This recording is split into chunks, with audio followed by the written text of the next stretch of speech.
Hey there, everybody. Ryan Haley here with Atlantic Shores Sotheby's International Realty in Ocean City, Maryland. Hope you are doing great. Coming to you today from Monday, April 27th, 2020.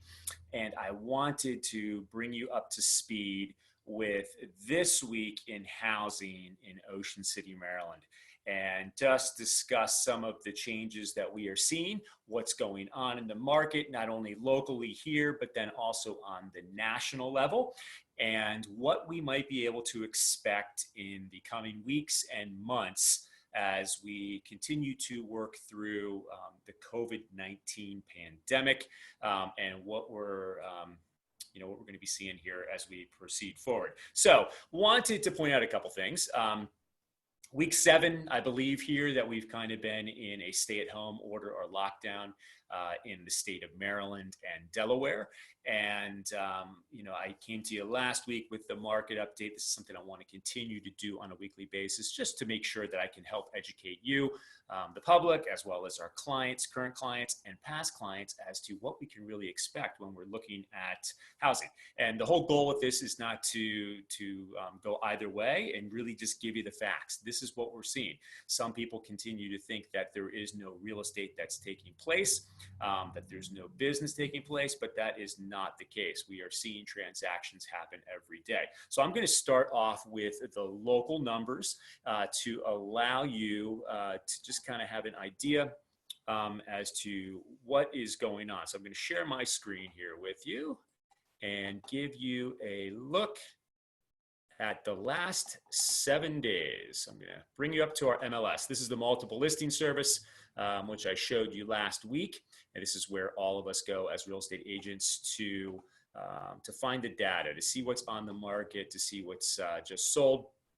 And here is a 7-day snapshot for Worcester County, in the Ocean City, Ocean Pines, Berlin markets. So in the last 7 days, we've had 32 properties come on the market. We have 5 that are getting ready to hit the market, but in the last 7 days, we've had 32 that have come active.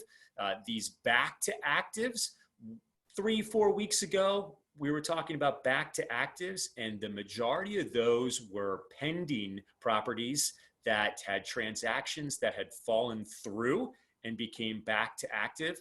One of the trends I'm starting to see now, as there's some more positivity in the market, is these back to actives were ones that were withdrawn, are temporarily off market, and are now coming back to market as the sellers are realizing that buyers are coming back. So we're seeing 11 back to actives. Price decreases, we had 30 price reductions. 4 properties have gone up in price. Active under contract. So 19 of these have gone active under contract. So really what that means is that they are actively for sale, but they have a contract. So typically there's a contingency. And in the market here, with us changing to virtual and virtual walkthroughs, some of these active under contracts are properties that have gone pending sale, or they have a contract on them, but the buyer has not yet been able to get to the market due to the lockdown orders. That could be part of it. It also could be because they've got a contingency in the contract to sell a property. 33 pendings. Like to point out the 2 things I look at: new active, new pending. 33 pendings, 32 new actives. That basically is telling us that 32 properties came on the market, 32 went pending.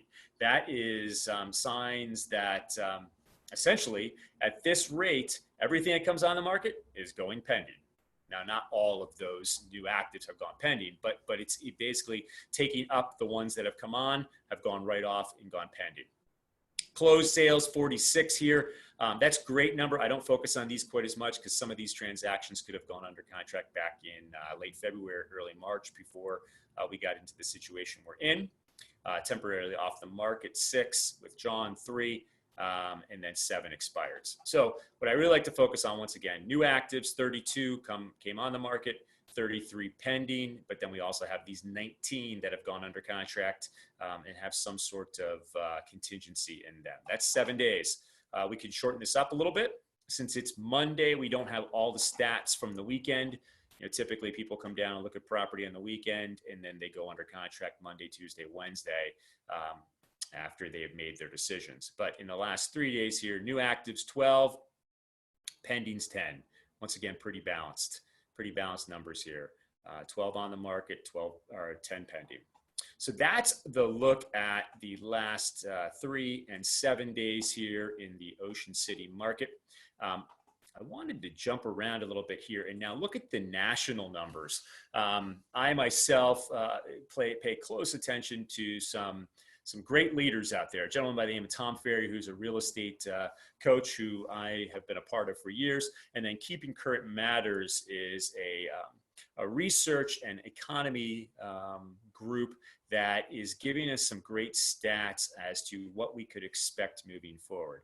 A gentleman by the name of Steve Harney is the owner of that company. So I just wanted to share with you what some of the experts are saying and what we could expect with the overall economy and how we are going to possibly recover coming out of the slowdown and recession that we are.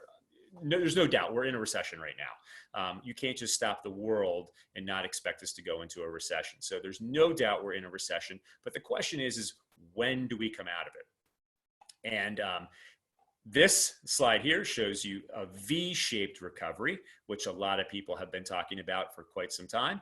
And then we also have some that are talking about a U shape where we would go down, the economy would slow, stays at the bottom a little longer, and then rises back up.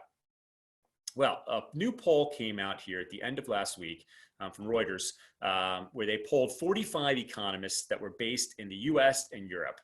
And of those 45 economists, 22 of them have said we are going to see a U-shaped recovery. 10 said a V-shaped recovery. 7 said a checkmark recovery.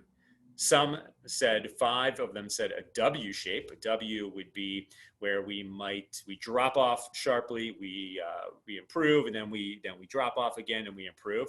And then one of those economists has no idea at all and is not going to make any predictions.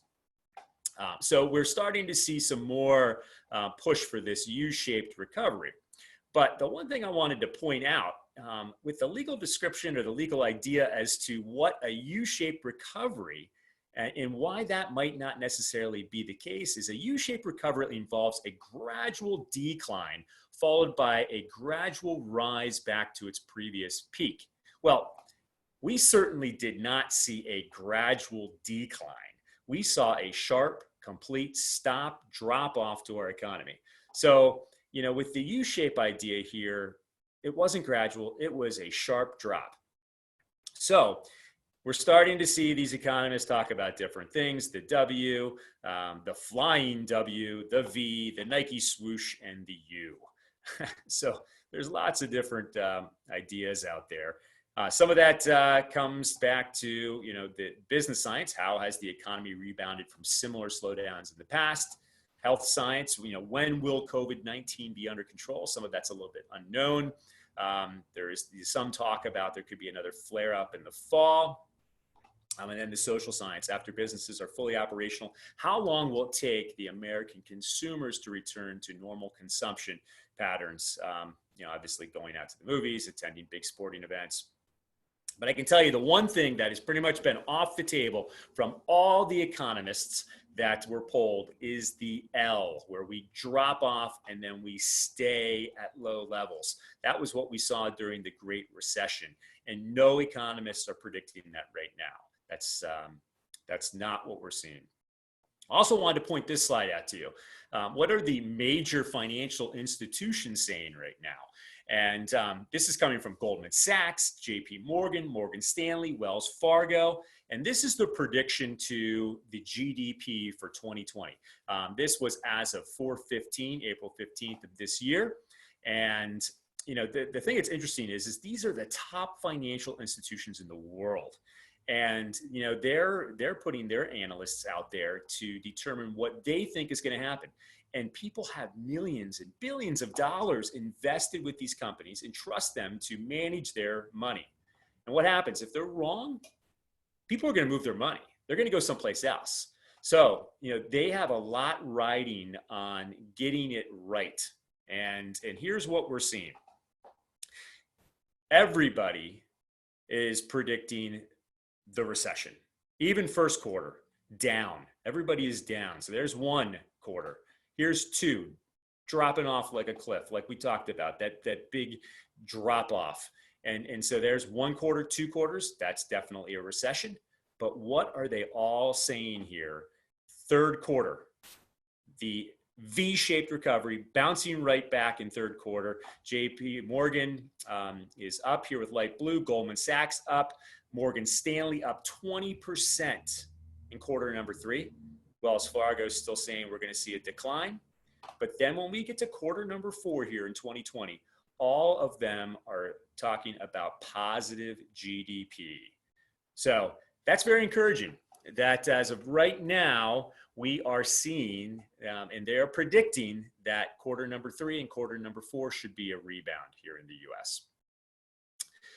They also are talking, this report here from the Harvard Business Review, it's worth looking back at history to place the potential impact path of COVID-19 empirically. In fact, V-shapes monopolize the empirical landscape of prior shocks, including epidemics such as SARS, the 1968 H3N2 flu, the 1958 H2N2 Asian flu, and the 1918 Spanish flu, all of which had V-shaped recoveries.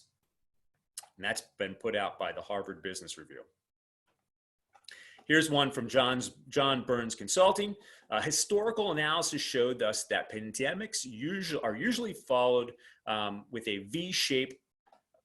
Let me back up. Historical analysis show us that pandemics are usually V-shaped, sharp recessions that recover quickly enough to provide little damage to home prices. And some very cutting-edge search engine analysis by our informational management team showed that the current slowdown is playing out similar thus far.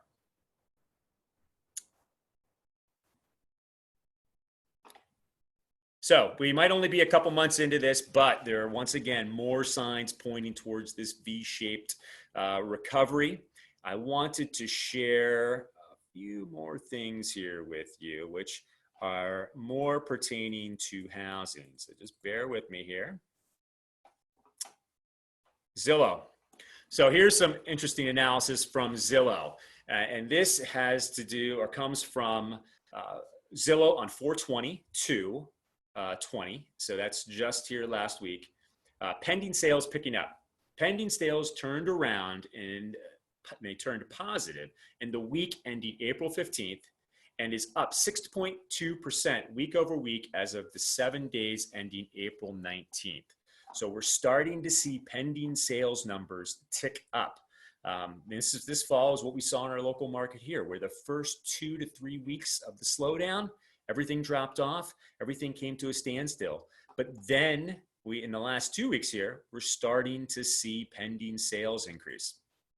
Here's another one. Traffic has picked up since March 22nd, outpacing or remaining just a few percentage points behind the 2019 levels through early April. So everybody's at home. We know they're at home, but the online traffic to Zillow is right where it needs to be and showing great numbers of people searching for homes. And I'm going to show you one last slide, which I find very interesting. This is showing time. Showing time is where we go as real estate agents to schedule showings for properties that we would like to show. So if we have a buyer who wants to look at property, we go to showing time to make those scheduled showings. And here, if you look at March 12th down to March 26th, this is this year compared to last year. Dropped off, hit a bottom here in between, say, probably March or April 5th, 6th. And since then, the number of showings on properties is starting to increase. So I find that very interesting.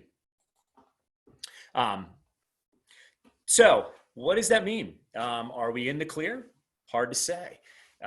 But if we just look at the last couple weeks here, the data is showing us that, number one, locally, There is activity in the marketplace. It's fairly balanced. For every new listing that comes on, one property goes under contract. The sales, properties that were off the market, we're starting to see come back on the market. They were off for maybe lack of confidence from a seller, maybe lack of confidence from their agent. Their agent just didn't know what was going on, told them to take it off the market. Now we're starting to see those come back to the market because they're realizing that more buyers are virtually looking. And like myself, I had 4 showing appointments this weekend, 2 on Saturday, 2 Sunday, 3 of which of those people wrote offers on properties. So starting to see a little bit of activity. Some of that could be combined with the fact that we are really getting ready to enter the summer season. And we're all hopeful that in the next couple of weeks, we are going to see our gates open and the beaches open. Not 100% sure, but what I'm committed to is reporting to you on a weekly basis as to what I'm seeing in the marketplace. So if you are in the marketplace and ready to do something, you can be well educated and make good decisions moving forward. So if there's ever anything I can do to assist you, please feel free to reach out. My personal cell phone is 443-614-4370. You can call, you can text anytime. I'd love to help you in any way that I can. Once again, hope you're enjoying your day. Looking forward to seeing you all soon back here in Ocean City on the beach. Take care. Talk to you soon.